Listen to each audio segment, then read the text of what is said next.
நீங்க voter ID புதுசா apply பண்ணியிருந்தாலும் சரி, இல்ல பழச ரீப்ளேஸ்மெண்ட் அதாவது பழைய கார்டுக்கு புது கார்டு நீங்க அப்ளை பண்ணியிருந்தாலோ, இல்ல ஃபோன் நம்பர் அப்டேட் பண்ணியிருந்தாலோ, கரெக்ஷன் அட்ரஸ் இந்த மாதிரி எது நீங்க பண்ணியிருந்தாலும் ஆன்லைன்ல நீங்க ஸ்டேட்டஸ் செக் பண்ண தேவை. நீங்க எல்லா ப்ராசஸும் கம்ப்ளீட் பண்ணதும் உங்களுக்கு ரெஃபரன்ஸ் நம்பர் கொடுத்துருப்பாங்க. அந்த ரெஃபரன்ஸ் நம்பர் வச்சு உங்களோட கார்டு என்ன ஸ்டேட்டஸ்ல இருக்கு அப்படிங்கறது எப்படி தெரிஞ்சுக்கலாம் அப்படின்னா அந்த வீடியோல பார்க்க போறோம். ஓபன் பண்ணிருங்க. கூகுள்ல voter.eci அப்படின்னு டைப் பண்ணி கிளிக் பண்ணி ஓபன் பண்ணிக்கோங்க. அதுல ஃபர்ஸ்ட் ஒரு வெப்சைட் பாத்தீங்கன்னா voter.eci.gov.in அப்படிங்கிற கவர்மெண்டோட வெப்சைட்டை கிளிக் பண்ணி ஓபன் பண்ணிக்கோங்க. இதுல உங்களுக்கு இந்த இடத்துல லாகின் அப்படின்னு இருக்கு பாருங்க, இதை கிளிக் பண்ணிக்கோங்க. இப்போ உங்களுக்கு இந்த இடத்துல யூசர் ஐடி பாஸ்வேர்டு என்ட்ரி பண்ணணும். யூசர் ஐடி பாஸ்வேர்டு உங்ககிட்ட இல்லை அப்படின்னா அது எப்படி கிரியேட் பண்றது அப்படிங்கிற வீடியோ நான் கீழே டிஸ்கிரிப்ஷன் லிங்க் கொடுக்குறேன், பார்த்து தெரிஞ்சுக்கோங்க. யூசர் ஐடி பாஸ்வேர்டு நீங்க கிரியேட் பண்ணிட்டீங்க அப்படின்னா யூசர் ஐடி இந்த இடத்துல என்ட்ரி பண்ணிட்டு பாஸ்வேர்டு என்ட்ரி பண்ணிட்டு இந்த கேப்சாவை இந்த இடத்துல என்ட்ரி பண்ணிருங்க. இப்போ இந்த இடத்துல ரிக்வெஸ்ட் ஓடிபி அப்படின்னு இருக்கு பாருங்க, இதை நீங்க கிளிக் பண்ணிக்கோங்க. இப்போ பாருங்க நீங்க கொடுத்திருக்க மொபைல் நம்பருக்கு ஒரு ஓடிபி வரும். அந்த மொபைல் நம்பர் நீங்க அக்கௌண்ட் ஓபன் பண்ணும்போது என்ன மொபைல் நம்பர் கொடுத்தீங்களோ அந்த நம்பருக்கு தான் ஓடிபி வரும். எந்த நம்பருக்கு வரும் அப்படின்னு சொல்லிட்டு உங்களுக்கு இந்த இடத்துல காட்டும். இதை பார்த்து நீங்க தெரிஞ்சுக்கலாம். எனக்கு ஓடிபி ரிசீவ் ஆச்சு, நான் ஓடிபி இந்த இடத்துல என்ட்ரி பண்றேன். இப்போ நான் ஓடிபி என்ட்ரி பண்ணிட்டேன். இப்போ வெரிஃபை லாகின் அப்படின்னு இருக்குல்ல, இதை நான் கிளிக் பண்ணி உள்ள போறேன். இப்போ பாருங்க நான் லாகின் பண்ணி ஐடிக்குள்ள வந்துட்டேன். ட்ராக் அப்ளிகேஷன் ஸ்டேட்டஸ் அப்படின்னு இருக்கு பாருங்க, இதை நீங்க கிளிக் பண்ணி ஓபன் பண்ணிக்கோங்க.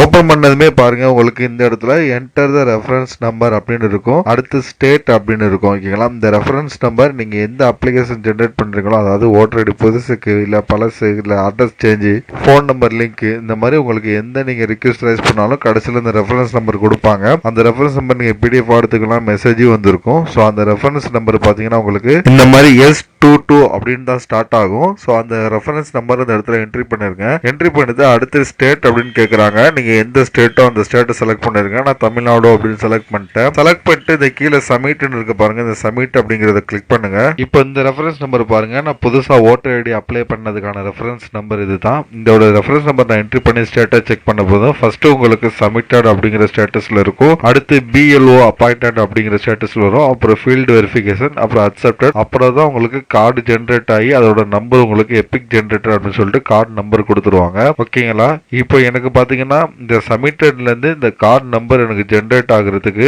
2 மாசம் டைம் ஆயிடுச்சு. இந்த 2 மாசம் எதுக்குன்னு கேட்டீங்கன்னா இடையில கவர்மெண்ட் ஹாலிடேஸ் நிறைய வந்துச்சு. ஸோ அதனால இந்த மாதிரி டைம் ஆயிடுச்சு. மேக்ஸிமம் உங்களுக்கு 1 மாசத்துல இந்த எபிக் ஜென்ரேட் ஆயிடும். இந்த எபிக் ஜென்ரேட் ஆயிடுச்சு அப்படின்னா உங்களுக்கு கார்டு நீங்க வெப்சைட்ல டவுன்லோட் பண்ணிக்கலாம். எப்படி டவுன்லோட் பண்றது அப்படிங்கிறதுக்கான வீடியோ நான் போட்டிருக்கேன், அதுக்கான லிங்க் கீழே டிஸ்கிரிப்ஷன்ல கொடுக்குறேன், பார்த்து தெரிஞ்சுக்கோங்க. ஓகேங்களா, இந்த எபிக் ஜென்ரேட் ஆனதுக்கு அப்புறம் நீங்க இந்த ரெஃபரன்ஸ் நம்பர் போட்டு செக் பண்ணிட்டே இருந்தீங்கன்னா இதுல printed out for delivery under printing status அந்த மாதிரி சொல்லிட்டு எபிக் ஜென்ரேட்டுக்கு அப்புறம் உங்களுக்கு ஸ்டேட்டஸ் மாறும். இதுல உங்களுக்கு டெலிவரிட் அப்படின்னு உங்களுக்கு வந்துருச்சு அப்படின்னா அடுத்து கீழே பாருங்க கிளிக் ஹியர் டு ட்ராக் அப்படின்னு இருக்குங்களா, இந்த வெப்சைட்டை நீங்க கிளிக் பண்ணீங்க அப்படின்னா என்ன ஓபன் ஆகுது அப்படின்னு பாருங்க. கிளிக் பண்ணதும் உங்களுக்கு post office tracking number open ஆகும். இதுல இந்த ஃபர்ஸ்ட் கன்சைன்மெண்ட் அப்படிங்கறத கிளிக் பண்ணிட்டு இதுல நீங்க என்டர் உங்க ரெஃபரன்ஸ் நம்பரை நீங்க என்ட்ரி பண்ணணும், போஸ்ட் நம்பரை. அதுக்கப்புறம் இந்த கேப்சால இப்போ 1+6 இருக்கு, அங்க 7 என்ட்ரி பண்ணி சர்ச் அப்படின்னு கொடுங்க.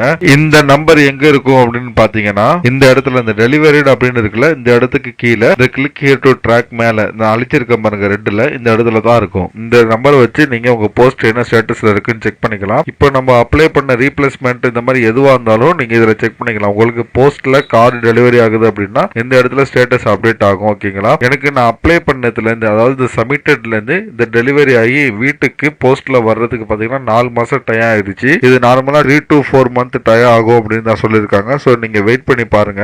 ஒன்ஸ் நீங்க கார்டு ரீப்ளேஸ்மெண்ட் இல்லாட்டி புதுசு இந்த மாதிரி நீங்க கரெக்ஷன் அப்படின்னு அப்டேட் பண்ணிட்டாலும் உங்களுக்கு போஸ்ட்ல அட்ரஸுக்கு உங்களுக்கு ஓட்டர் ஐடி வரும் அப்படின்னா நீங்க இந்த ஸ்டேட்டஸை ஃபாலோ பண்ணுங்க. ரெஃபரன்ஸ் நம்பர் நோட் பண்ணி வைங்க. உங்களுக்கு வீட்டுக்கு கார்டு வர வரையும் ரெஃபரன்ஸ் நம்பர் நோட் பண்ணி வச்சு அதோட ஸ்டேட்டஸ் என்னன்னு சொல்லிட்டு நீங்க ஃபாலோ பண்ணிக்கலாம். இப்போ எனக்கான கார்டு நான் புதுசா அப்ளை பண்ணது டெலிவரி ஸ்டேட்டஸ் வந்து கீழே உங்களுக்கு ட்ராக்கிங் நம்பர் கொடுத்துட்டாங்க. இந்த ட்ராக்கிங் நம்பரை நான் அந்த போஸ்ட் அந்த வெப்சைட்ல நான் போட்டு பார்த்தேன்னா இது டெலிவரிட் வந்துருச்சு. ஏன்னா எனக்கு கார்டு கையில வந்துருச்சு. ஸோ டெலிவரிட் அப்படின்னு வந்துருச்சு. அடுத்து உங்களுக்கு இன்னும் ரெஃபரன்ஸ் நம்பர் போட்டு காட்டுறேன். இப்போ இந்த ரெஃபரன்ஸ் நம்பர் போட்டதுக்கு அப்புறம் பாருங்க உங்களுக்கான டீடைல் எல்லாம் மேல காட்டும். இதுல உங்களோட கார்டு நம்பர் தானே அப்படின்னு நீங்க செக் பண்ணிக்கலாம். அடுத்து இதோட பாருங்க சப்மிட்டட் BLO அப்பாயின்மெண்ட் உங்களுக்கு எபிக் ஜென்ரேட் ஆயிடுச்சு. பட் நீங்க ஸ்டேட்டஸ் செக் பண்ணி பாத்தீங்கன்னா நாட் டிஸ்பேச்சட், இன்னும் டிஸ்பேச் ஆகல, அண்டர் பிரிண்டிங்ல இருக்கு. ஓகேங்களா, நீங்க இந்த டயத்துல பாத்தீங்கன்னா உங்களுக்கு கார்டு இன்னும் டிஸ்பேச் ஆகாம அண்டர் பிரிண்டிங்ல வச்சுப்பாங்க. ஸோ வெயிட் பண்ணுங்க, உங்களுக்கான கார்டு இன்னும் பிரிண்டிங்ல தான் இருக்குது, டிஸ்பேச் இன்னும் ஆகல அப்படிங்கறது நீங்க இதுலயே தெரிஞ்சுக்கலாம். அடுத்து இந்த ஸ்டேட்டஸை பாருங்க மொபைல் நம்பர் லிங்க் பண்ண